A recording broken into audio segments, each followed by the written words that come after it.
जिंदाबाद। चौधरी लाल सिंह जी जिंदाबाद। People democratic party जिंदाबाद। ये कंपटीशन हो गया।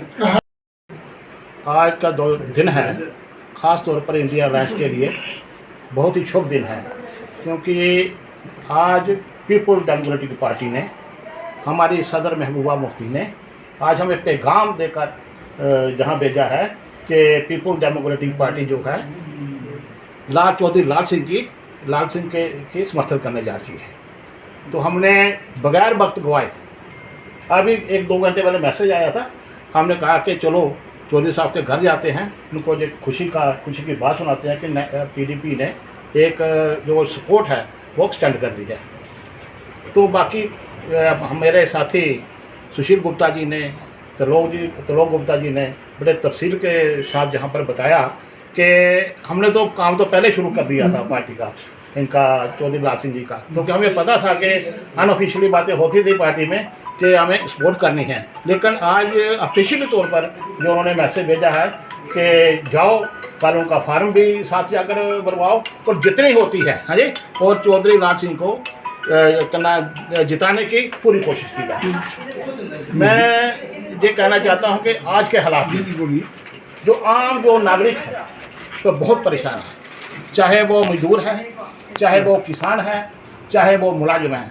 आप देखो कि बड़े अफसोस के साथ कहना पड़ता है कि पहले जो धरने लगते थे, किसी को कोई नाइंसाफ़ी होती थी किसी के साथ, वो डिवीजनल कमिश्नर के दफ्तर में लगते थे। आज जो धरने जो हैं वो बीजेपी के दफ्तर के बाहर लगते हैं, और बीजेपी के तरफ एक साल 6-6 महीने लगातार वहाँ पर धरने लगते रहे। इसका मतलब ये हुआ कि लोग जान चुके हैं कि अगर कोई नाइंसाफ़ी हो रही है तो भारतीय जनता पार्टी के जो है वो करवा रही है, ना कि जहाँ का ब्यूरोक्रेसी जो है नाइंसाफ़ी कर रहा है।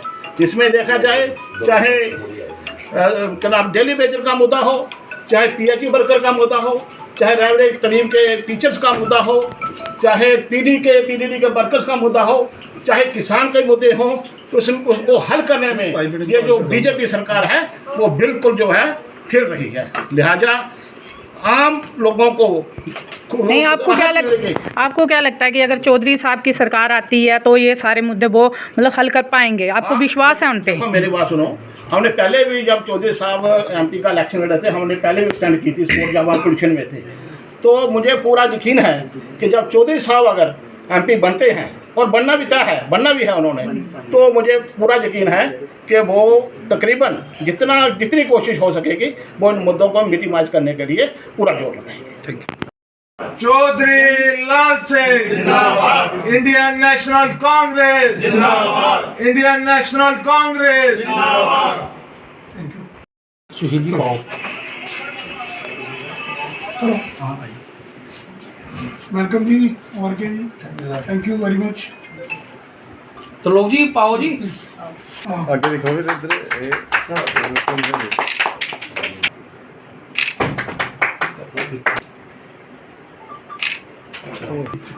हमने जो अत्याचार गरीबों पे हो रहे हैं, जैसे कि बीजेपी सरकार जो अत्याचार कर रही है इस समय, एक सिलेंडर जो कि 1400 रुपये का है, वो किसी ज़माने पे कांग्रेस के टाइम 300-400 रुपये का मिलता था। और बेरोजगारी वो तो इतनी बढ़ चुकी है कि हम सोच भी नहीं सकते।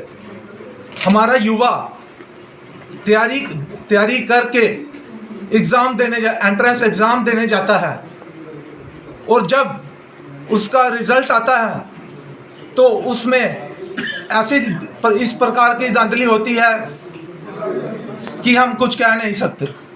कुछ उस धांधली की वजह से डिप्रेशन में जा रहे हैं, कुछ सुसाइड कर रहे हैं।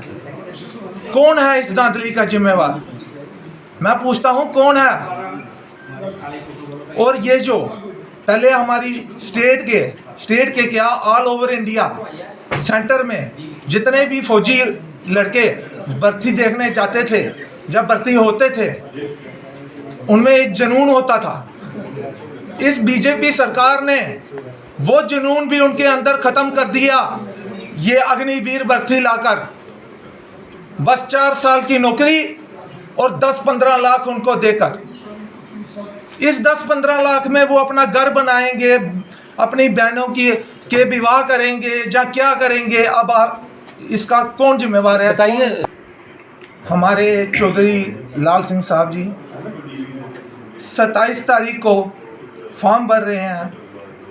मेरा जनता को यही मैसेज है कि 11 बजे काली बड़ी जोर शोर से पहुँचें और जितना हो सके अपने साथ अपने भाई बंधु फ्रेंड सर्कल में जितने भी लोग हैं सबको मैसेज दें और बढ़ चढ़ कर आगे आएँ और हमारे चौधरी साहब को जीत दिलाएं और इंडियन नेशनल कांग्रेस को भी जीत दिलाएं। Thank you.